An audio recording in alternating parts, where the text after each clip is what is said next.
नमस्कार। फर्स्ट बिहार झारखंड में आपका स्वागत है। मैं राहुल ओझा आपके साथ।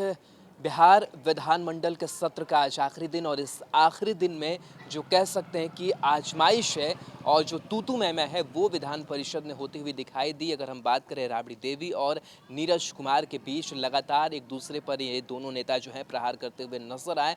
जब नेता बाहर निकले जेडीयू और आरजेडी से भी उन्होंने कहा कि ऐसा लग रहा था जैसे सदन की सारी जो मर्यादा है वो खत्म हो गई है, जो जनसंख्या की बात है वो हो रही है और आरजेडी इसी तरीके से जो अपना जनाधार है वो खोता जा रहा है। तो लगातार जो नेता हैं वो हमलावर एक दूसरे पर नजर आ रहे थे। मदन सैनी अपनी बात कर रहे थे, नीरज कुमार भी जब बाहर आए तो वो भी अपनी बात कर रहे थे। प्रेमचंद मिश्रा का बयान सामने आया। प्रेमचंद मिश्रा ने स्पष्ट रूप से कहा कि जिस तरीके से बातें हो रही है मूल मुद्दों को छोड़ दिया जा रहा है और लगातार जो है वो हंगामे किए जा रहे हैं, व्यक्तिगत टिप्पणी की जा रही है। आखिर ये कहाँ से सही है कि हम सारे संसदीय मर्यादाओं को जो है वो तार पर रखते हुए आगे बढ़ रहे हैं और ऐसा लग रहा है कि एक दूसरे पर जो व्यक्तिगत टिप्पणी है, पारिवारिक टिप्पणी है वो हम कर रहे हैं। किसी के बाल बच्चे पर टिप्पणी कर रहे हैं कि किसके कितने बच्चे हैं, किसको लेकर के क्या सोच जो है वो लोगों में है। तो ये तमाम जो चीज़ें हैं वो आज चलती हुई नजर आई। लेकिन जिस तरीके से आज तूतू मैमै हुई और एक दूसरे पर वार पलटवार करते हुए आज नेता नजर आए, उसके बाद से जो रिएक्शन है वो निकल करके सामने आया है कि आखिर सदन के अंदर आखिर ऐसा क्यों हो रहा है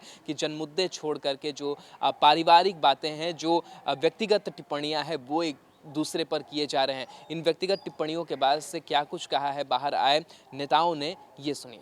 भाषण पे आज सभी लोगों का वक्तव्य चल रहा था और हमारे माननीय सदस्य श्रवण बाबू ने भी अपनी बात को रखा और सरकार की उपलब्धियों को भी गिनाने का काम किया। आगे जो काम होगा उसको भी उन्होंने दर्शाया है। लेकिन जब नेता प्रतिपक्ष का समय आया तो उनको इस पर सरकार को क्या आगे काम करना चाहिए, इसके बदले में वो ऐसा लग रहा था हम लोग को तो बड़ा अजीब घटना हम इसको कह सकते हैं कि घटा है आज सदन के अंदर। प्रतिपक्ष का एक बहुत बड़ा जवाबदेही होता है सदन के अंदर में और उन्होंने ऐसा लगा कि जैसे सरकार क्या काम कर रही है आगे करेगी उसको छोड़ करके हम लोग को तो लग रहा था कि जैसे कोई जनगणना करने वाले कर्मचारी और पदाधिकारी तो सदन के अंदर में नहीं चले आए। वो अपने परिवार का कितने भाई बहन है इसकी जनसंख्या बता रहे थे। माननीय मुख्यमंत्री जी के परिवार में कितने बच्चे हैं इसकी संख्या, ये तो बड़ा अजीबोगरीब स्थिति है और मुझे नहीं लगता है कि ये रवैया रहेगी। तो इनका जिस तरह 2010 में 22 पे चले गए थे, इनको भी घमंड हो गया है और बिहार की जनता ने इनको अगर आगे बढ़ाने का काम किया है तो उसको बिहार के सेवा करके दिखाने का समय है और सत्ता पक्ष के साथ मिल करके बिहार का कैसे विकास होगा इस पर जो है उनको फोकस करना चाहिए, नहीं कि जनसंख्या पर आज व्यक्तिगत रूप से उन्होंने हमला किया है। और ये रवैया रहेगा तो आने वाला समय में राष्ट्रीय जनता दल पूरी तरह से बिहार के अंदर से समाप्त हो जाएगा।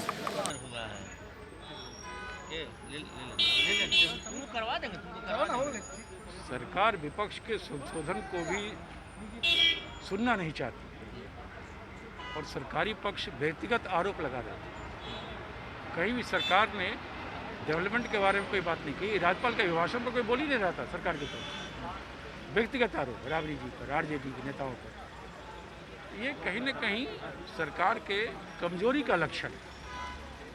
हमारे 26 संशोधन दिए हैं और उसका जवाब सरकार को देखते क्या आता है। कहीं न कहीं संसदीय परंपरा को कमज़ोर करने और हल्के में लेने का आवश्यकता। राज्यपाल का अभिभाषण में भी इस तरह से उस पर चर्चा न होना और किसी और विषयांतर कर जाना, तो यह समझ लीजिए सत्ता में जो लोग बैठे वो कहीं न कहीं अहंकार में हैं और उन्हें आम जनता से जुड़े सवालों का कोई जवाब। 11 दिसंबर तिथि निर्धारित की गई है लालू जी के जेल होने। न्यायिक प्रक्रिया का मामला है, जब कोर्ट डिसाइड करे उस पर हम लोग क्या बोल सकते हैं।